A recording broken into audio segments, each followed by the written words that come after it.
Forget. I don't want to do the work. Practice and forget. I want to do the work and then find that someone usurps my place. Okay. Good Good morning.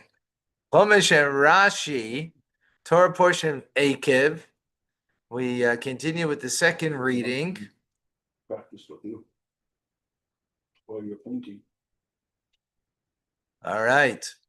We are in chapter 8, verse number 11. Shimalei. Okay, give him a book. Pass him a book. Is it different on my phone and book? What page is it in the book? Chapter 8, verse 11. The parish is right. Shimalei, you're the best. You know.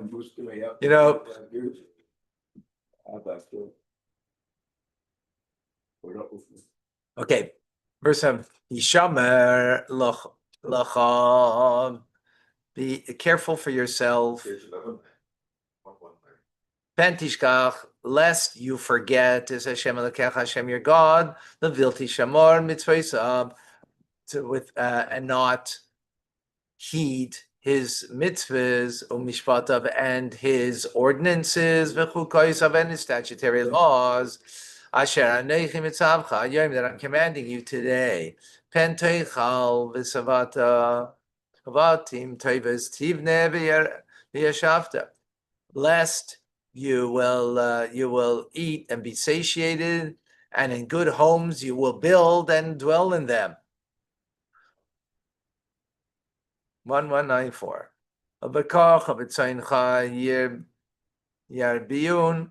And cattle and flocks, they will be multiply.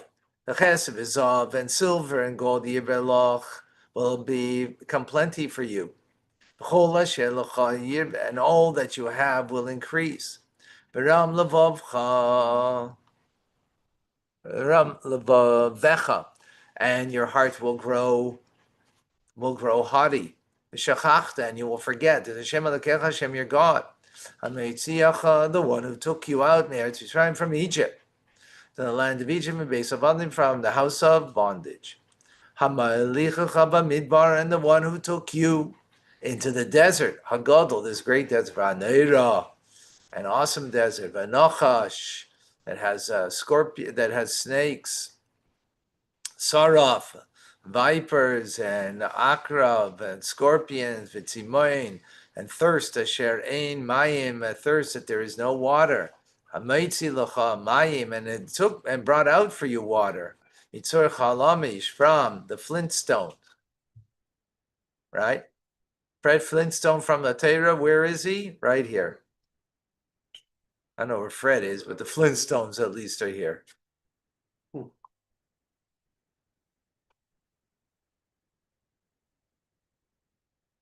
Hamalchil chamina midbar. Everybody, you're showing your age. They're all laughing. Huh? Hamalchil chaman. That made you eat manna from desert, from mina midbar, bamidbar in the desert. Ashelo yadaun avisecha, that they did not know your forefathers. In others, only you knew about manna, the manna from heaven, right? No one else has known from him. Lamana noischom, in order that you should be afflicted. Olamana secha, in order that you should be tested. Leitivcha be'achari secha, to do good to you, right? To benefit you to the very end, the ultimate benefit. So it's interesting that. But why is he called here as an affliction?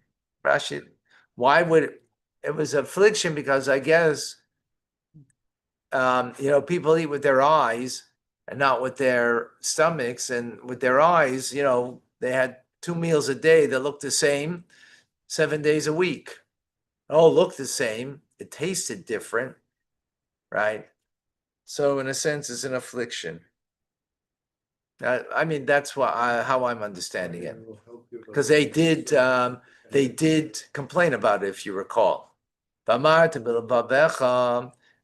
you will say in your heart,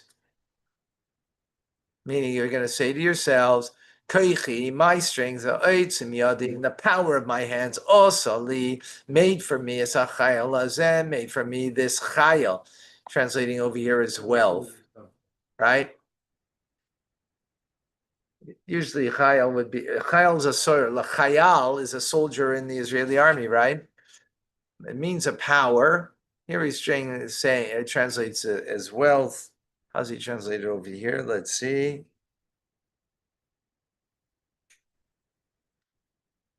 Also wealth. Okay. Chayil is a power. As a soldier, has a power. And wealth is a power. Okay, v'zacharta, rather what should be? And you should remember Hashem Elokecha, Hashem your God. Ki hu hanoisen lacha, hanoisen lacha. Yeah.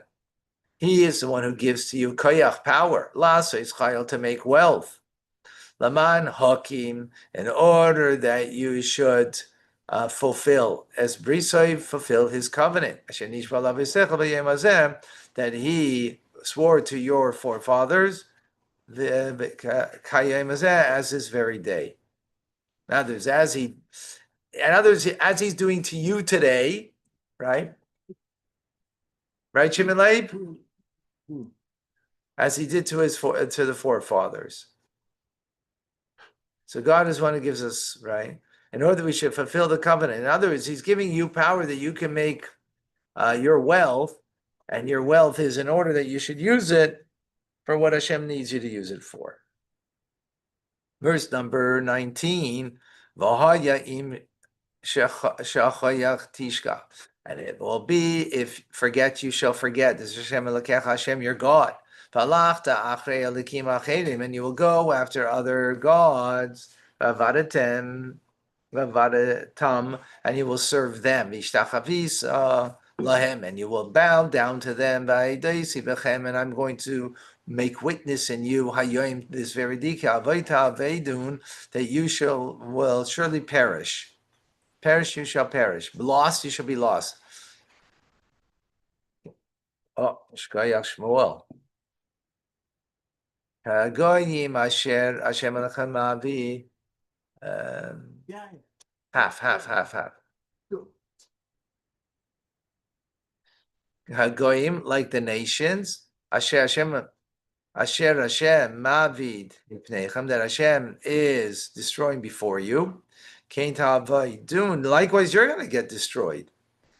Eikev, because you didn't listen, B'Kol Hashem, to the voice of God, Alekechem, your God. Psh. All right, you got the instructions?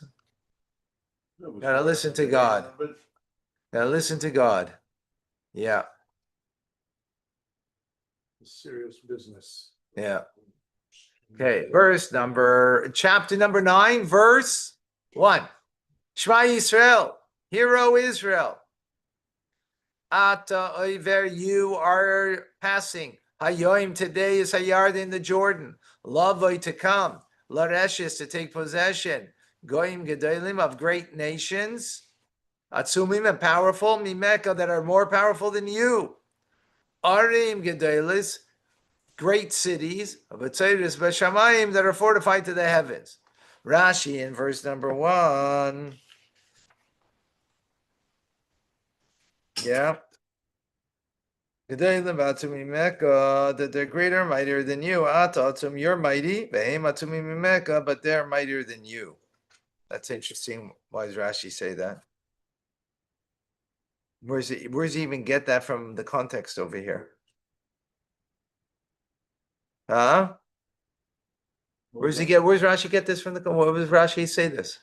That you're great, but you're strong, but they're stronger than you. Where's he get that in the context over here? But that's the whole miracle. Whoa. I want to listen. Can you look at me? Look at me and listen. We're learning in Chumash and Rashi. We're not learning what's in my heart and what's in my brain, right?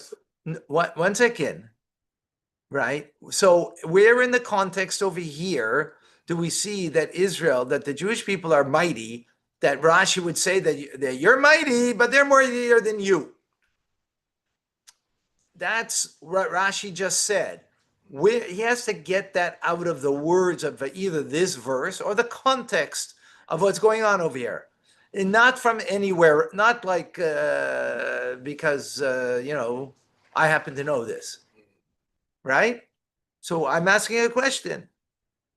Answer my question. Don't answer what's in your brain, because that doesn't answer the question necessarily, right? That's what you know. We know that, but where does he get? He's got to take this out of the context over here. How's he taking it out of the context over here? That's the question. It's very clear. Where? Show me. Than you. Yeah. They are great and they're greater than you. What's not clear? Where does it say that they're great? That it just says they're greater than you. So they're greater than you. Where does that mean that you're great? They're great. They're more powerful than you. How does that make you powerful? How does that mean they're more than you? Why does that assume that you're great also? How do you get that from? That's not the issue. The issue is you're asking that how does he know that they're greater? That they're greater than you. No, but Rashi's emphasized they're greater, that you're great, but they're greater than you. How does the verse, all of the verse seems to say that they're greater than you? Where's the verse saying that you're great too? No. Right? That's my question. I remember even in private school when we learning this type of phraseology in English, there's an implied statement here: greater and stronger than you are strong, or you are great. So that is what it means here. That's the implication, at least in English. It happens. It happens in English. So when someone says like this, nations greater and stronger than you are great, it implies there's an implication that you are great, but you are being compared with someone or something greater or stronger than you are. So there's an implication. It happens in English. So it says, I hear what you're saying, but that's that's first of all English, and not necessarily in Hebrew, unless this is what Rashi wants to come and say, that this is what if you go back, right, go. it says, Where? Oh, so therefore you're great because God gives you greatness, and therefore that might fit. Okay.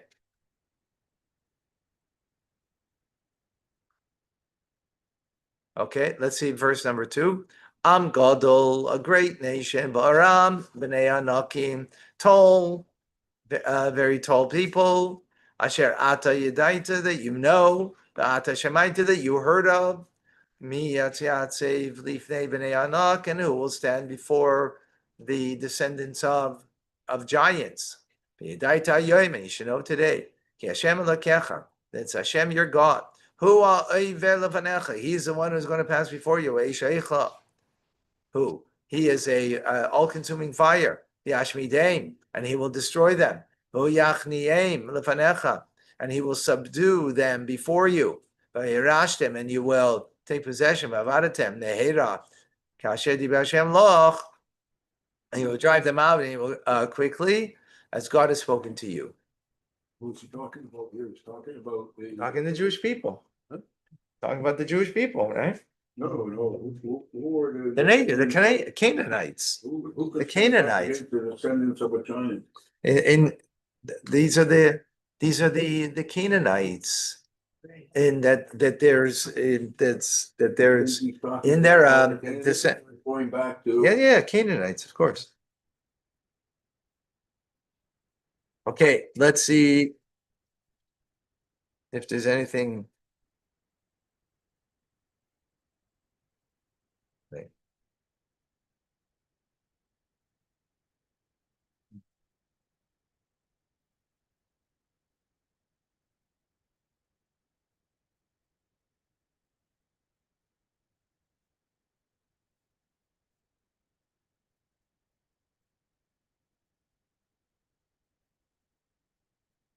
you get any clarification on it? I'm looking to see if.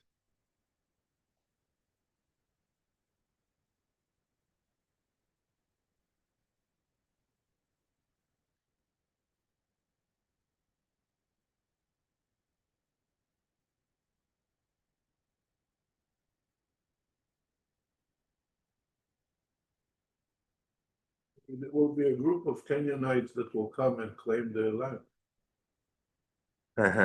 Seems like, huh?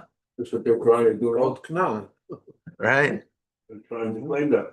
What? That's exactly what they're trying to do, brown people. Claim their land. They're smart, they'll do the DNA, but they don't have any examples. So in verse 17 and 18, right? And you're going to say to yourself that it's my strength, that the strength of my hand, right, is what, and my efforts is what created my my success, my wealth, right? So the Rebbe asks a question: really? You need such a specific command in order to negate the thought that is so distant, as if a Jew is going to think that it is his power only, without God's help, that creates their wealth. The Rebbe asks. What's going on today with? You hear the question? How's that? So you have the answer. You're saying that that's what's going on. Today, The Rebbe questions that. Most people, certainly people in the Western, so. The Rebbe is questioning that, right? What's the question again? Really, we need such a command from God that a Jew doesn't know that God helps. Okay, maybe he gets a little carried away with himself and thinks he's, also more than what he is, right? But a Jew doesn't know that God helps. That you need such a command. This is what the Rebbe asks. So the Rebbe says, when you go, that till today. huh? We have people like that today. That's what Shem Alev just said. Yeah, what's going on today? So the Rebbe wants to find good in the Jews. So the Rebbe wants to find the good in the Jews. Hello. The Rebbe wants to find the good in the Jews, and you want to say, "Oh, there are such." Anyway, let's see what the Rebbe said. I never say that, but I'm just saying what people generally say when you speak to them, especially ones who are successful in whatever the venture they try. I'm sure. Think that it's. I'm sure if you'll ask them, doing it, or I would say, I'm sure if you ask them, did God help you, or this is just you? they say it's only me. I worked hard. I made sacrifices. I knew what Shimon Leib, obviously you're not inspiring the people that help you there. You need to be a little more inspirational. Obviously, you're not inspiring them. Obviously, you're not inspiring them that they should speak that way. So Shimon Leib, you need to be. They're at the end, like me. They're at the end of it. You have them be quiet already. Shimon Leib, you almost have 40 years left. Almost. Doesn't matter. I'm still at the 40 years is not. It's a long time to go. It's a long time to go. You're at the peak. Huh? I'm at the peak. Exactly. You're at the peak. Your mouth of God's ears. Okay, so the Rebbe says like this. In a deeper way, this notion of the power and the strength that I made my wealth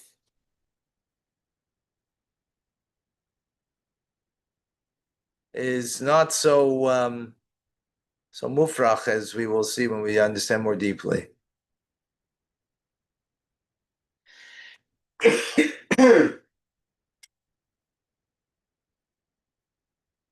Famous Gemara. We know that but the Chachamim, when there's a debate between the Chachamim, the sages, and I think it was Rabbi Lazar, about a certain tanner, if it was tamei or not, right? It's impure or not. And what happened? Chachmei Israel went against the opinion of Hashem. right? The bas kol came from heaven. The heavenly voice came, right? And what did Hashem say? Natzchune banai natzchune. He smiled. Hashem smiled and said, Nitzchuni, banai nitzchuni. They were victorious over me. They defeated me, right? In other words, that was before that he said that. That was before he made that comment, right? That, in other words, the power was given to a Jew to defeat, as it were, Kiviyachol, even God himself, right? And the reason for this is because Bnei Israel are Banav Shel HaKadosh Baruch Hu. We are Hashem's children.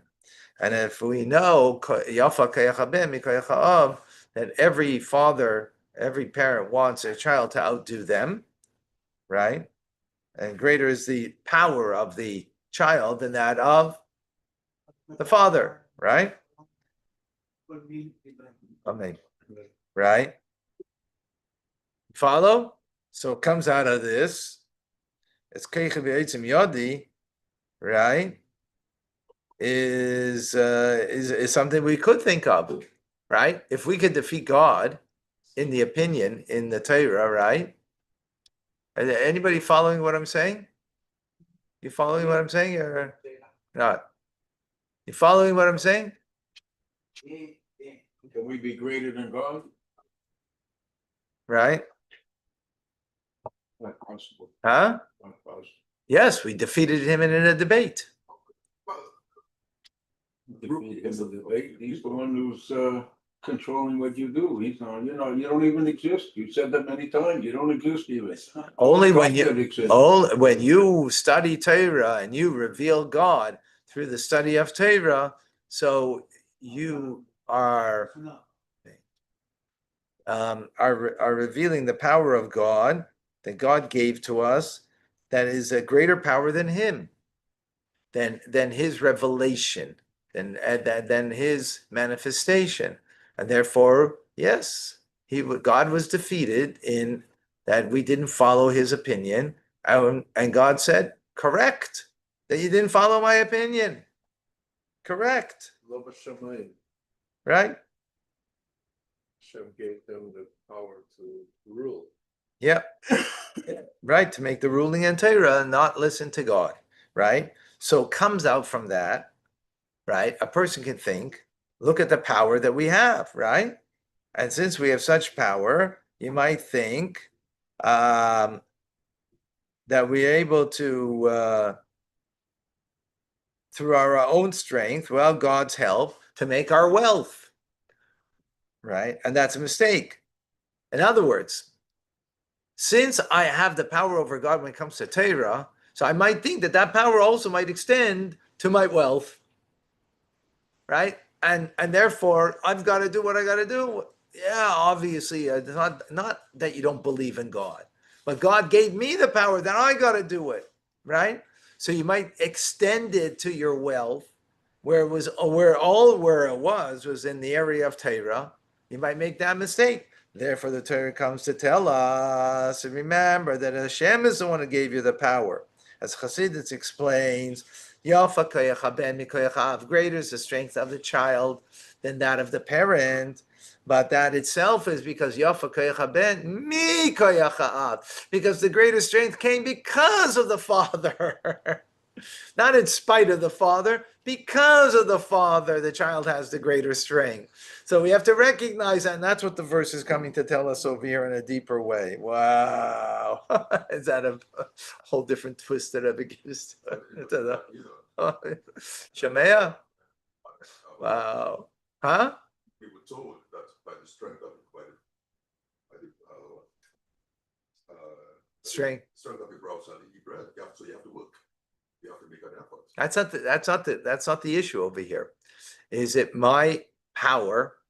Listen, if God gave me a power, that I have more of a power over him in Torah, right? That God smiled and said, my children, they won the debate, right? They beat me out, right? So they have a stronger power. God gave us that power. Torah is not in heaven, is down here, right? He gave us that power. We may make a mistake and extend it.